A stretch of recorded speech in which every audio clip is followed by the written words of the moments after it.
नमस्कार शिक्षार्थियों, आप सभी का सिक्योर सक्सेस ऑनलाइन के प्लेटफॉर्म पर स्वागत है।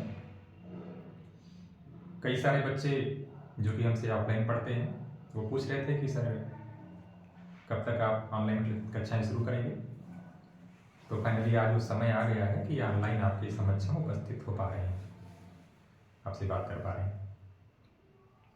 इस ऑनलाइन पहुंच के लिए बहुत सारे सिस्टम होने चाहिए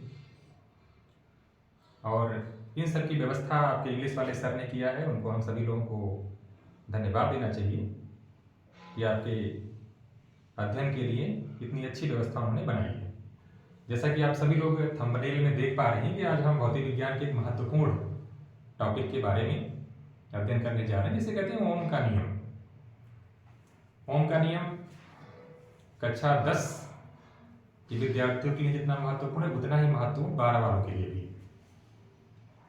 और ये बोर्ड का ऐसा टॉपिक है कि हाई स्कूल इंटर दोनों में बराबर आता रहता है। किसी न किसी सेट में हर साल ये नियम पूछा जाता है और दीर्घ उत्तरीय प्रश्न के रूप में रहता है या कभी कभी छोटे प्रश्न के रूप में आता है, लेकिन रहता जरूर है।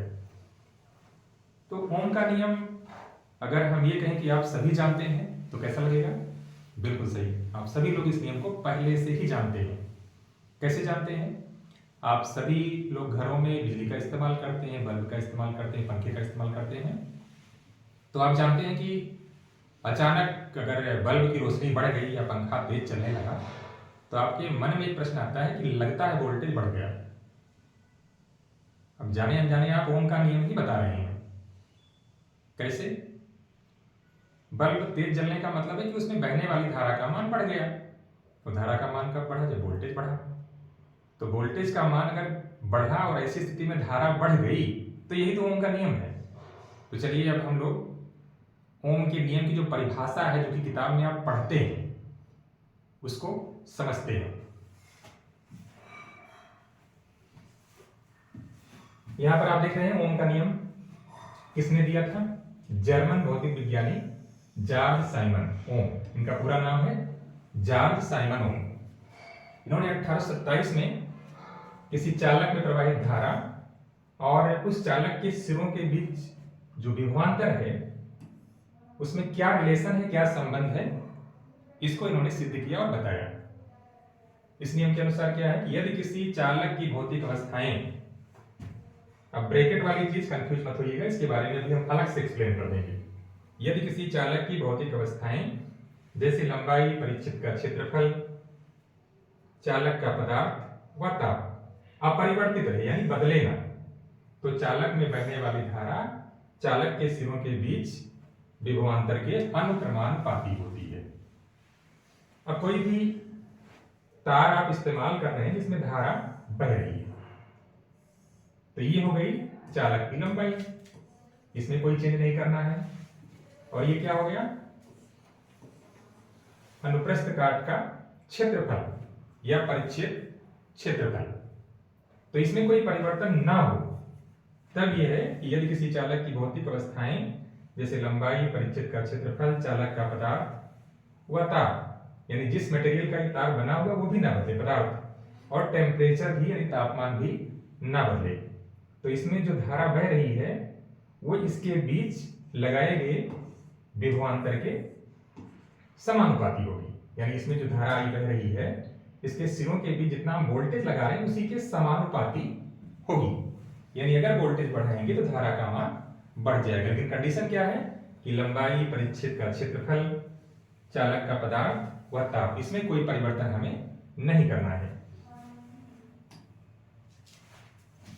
तो अगर ऐसी परिस्थितियां हैं तो हम उसको गणितीय भाषा में कैसे लिखेंगे? यदि किसी चालक के सिरों के बीच लगा विभवांतर B है, उसमें बहने वाली धारा I हो, तब गणितीय भाषा में क्या लिखेंगे? B समानुपाती I।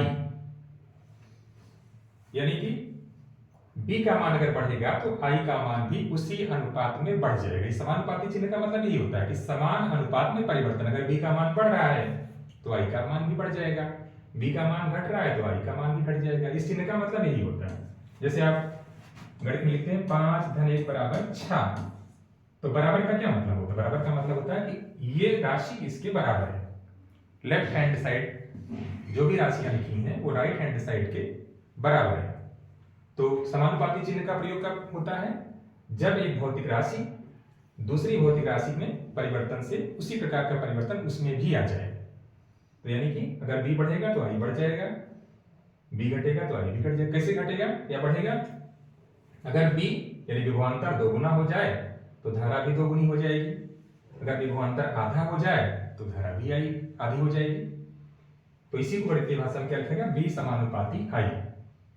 अब समानुपात है तो जब भी हम इसका अनुपात निकालेंगे, यानी b बटे i का मान जब भी हम निकालेंगे तो इसका मान हमेशा एक निश्चित संख्या ही आएगी।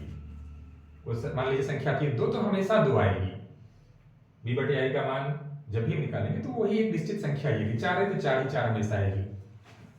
तो यहां पर क्या लिखा जाएगा? r लिखा जाएगा। r क्या है? यही नियतांक, यानी नियत है। नियतांक का मतलब क्या है? नियत अंक, जो बदले ना। हिंदी वाले समझते हैं कि ये दो शब्दों से जैसे संधि की बात करेंगे तो नियत अंक यानी कि दो शब्दों से मिलकर बना है नियत धन अंक, यानी बदलेगा नहीं। b बटे i का मान हमेशा एक निश्चित संख्या रहेगी। तो इस तरह से एक सूत्र आपको मिल गया। क्या मिल गया? b बटे i बराबर r, और r क्या है? नियतांक है। और इस नियतांक को क्या कहते हैं? इसे हम चालक का विद्युत प्रतिरोध कहते हैं। क्या कहते हैं? चालक का विद्युत प्रतिरोध। तो चलिए ओम का नियम हमने समझ लिया। अब अगली जो बात है कि इसका सत्यापन। देखिए विज्ञान में जो भी चीजें हम लोग पढ़ते हैं ना उसका सत्यापन होता है। बिना सत्यापन के विज्ञान कोई चीज बताता नहीं है, उसका एविडेंस देता है कि कैसे ये हुआ, जबरदस्ती नहीं मनवाएगा आपसे। तो हम लोग ओम का नियम पढ़ लिए। अब चलते हैं अगले स्टेप पर कि इसका सत्यापन हम कैसे करेंगे। तो सत्यापन करने के लिए हमारे पास एक लैब होनी चाहिए। तो चलिए आपको लैब में भी हम लेकर के यहीं से चलेंगे। मैं आपके मन में प्रश्न होगा कि लैब कहाँ गई?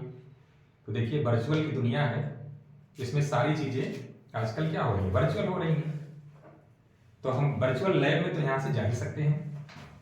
तो चलते हैं हम लोग वर्चुअल लैब में। वर्चुअल लैब में चलने के लिए हम लोग पहले से व्यवस्था यहाँ पर कर रखे हैं आपके लिए। देखिए यहाँ पर एक बल्ब आपको जलता हुआ दिख रहा है, बंद कर दिया हमने। इसको हम ऑन करते हैं। देखिए बल्ब अभी ऑफ है, इसमें कोई रोशनी नहीं मिल रही है हमको। स्विच ऑफ है, स्विच इधर लगी है। यहाँ पर क्या देख रहे हैं? एक सेल लगा हुआ है, यानी विद्युत धारा को प्रवाहित कराने के लिए विद्युत स्रोत होना चाहिए। सेल हमने लगा दिया है। ये वोल्ट मीटर है, वोल्ट मीटर है यहाँ पर। फिर यहाँ पर एक बल्ब लगा दिया गया है। यहाँ पर एक अमीटर लगा दिया गया जिससे हम धारा का मापन कर सकें। और ये स्विच लगा दिया गया है, स्विच से हम जब भी चाहें परिपथ को चालू या बंद कर सकते हैं। चलिए हम परिपथ को चालू करते हैं, ऑन करते हैं। स्विच को ऑन कर दिया हमने, बल्ब जलना शुरू हो गया। अब इस बल्ब में ओम के नियम के अनुसार हमें देखना है कि वोल्टेज बढ़ाने से ये बल्ब कैसे तेज होगा या धारा कैसे बढ़ेगी। तो चलिए हम वोल्टेज को बढ़ाते हैं, घटाते हैं, देखते हैं। आपको दिखा दे रहे हैं कि वोल्टेज घटाने बढ़ाने से क्या परिवर्तन हो रहा है। देखिए वोल्टेज को अगर हम घटा रहे हैं तो आप देख रहे हैं बल्ब की रोशनी धीरे धीरे धीरे कम होती जा रही है, और वोल्टेज को बढ़ा रहे हैं तो रोशनी बढ़ती जा रही है। और ठीक इसी समय अगर आप वोल्ट मीटर और अमीटर को ध्यान से देखेंगे तो वोल्टेज को बढ़ाने से करंट का मान बढ़ता जा रहा है उसी अनुपात में। चलिए इसको हम बिल्कुल रोक करके आपको दिखाते हैं। मान लीजिए हमारे पास ये बल्ब था और बल्ब को हम जला रहे हैं पहले 12 वोल्ट से, या 6 वोल्ट कर लेते हैं, 6 वोल्ट से। 6 वोल्ट से जलाते हैं बल्ब को, 6 वोल्ट। तो यहां हम देख पा रहे हैं कि वोल्टेज में क्या शो कर रहा है? 6 वोल्ट, और यहां पर अमीटर में शो कर रहा है 0.6 एम्पियर। बढ़ाते हैं वोल्टेज को, हम क्या करते हैं? 2 गुना कर देते हैं। तो 6 वोल्ट है, हम कर देते हैं 12 वोल्ट। चलिए 12 वोल्ट करते हैं इसको। 12 वोल्ट, ये हो गया 12 वोल्ट। अब आप देख रहे हैं कि जो धारा का मान है वो 1.2 एम्पियर हो गया। और फिर हम वोल्टेज को बढ़ाते हैं और कर देते हैं 3 गुना। तो ये हो जा रहा है 3 गुना का मतलब 18 वोल्ट। 18 वोल्ट कर दे रहे हैं और 18 वोल्ट आप देख रहे हैं कि 1.8 एम्पियर। यानी कि अगर हम एक तालिका बनाना चाहें किसके किसके बीच में, वोल्टेज और करंट के बीच में, वोल्टेज और करंट के बीच में, चलिए बनाते हैं तालिका। आइए,